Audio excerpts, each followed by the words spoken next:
నీ కడుపు నిండిన నీ ఆత్మ ఇంకా ఎందుకు ఖాళీగా ఉందో తెలుసా? ఈరోజు దేవుని శుభవార్త. యోహాను సువార్త 6వ అధ్యాయము 35వ వచనం.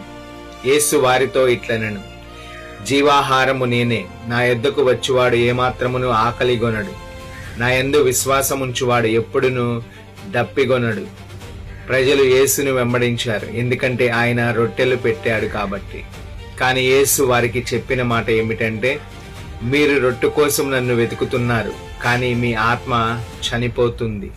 ఈరోజు కూడా చాలా మంది దేవుని ఆశీర్వాదాల కోసం వెతుకుచున్నారు.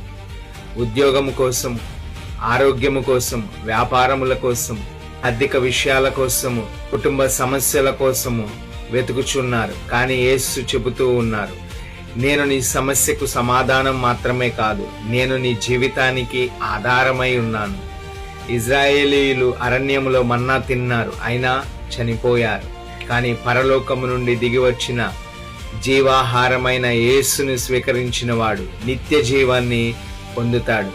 హృదయం ఎందుకు ఖాళీగా ఉందంటే, నీవు దేవుని స్థానాన్ని లోక వస్తువులతో నింపాలని ప్రయత్నిస్తున్నావు కాబట్టి.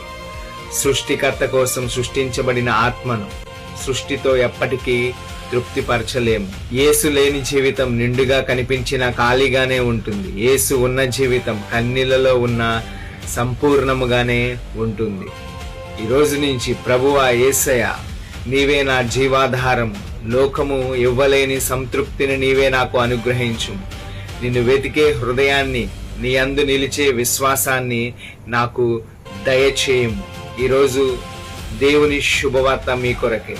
జీవాహారమైన క్రీస్తు మీ ఇంటిని, మీ హృదయాన్ని, మీ జీవితాన్ని నింపి సంపూర్ణ సమాధానమును అనుగ్రహించునుగాక. ఆమేన్.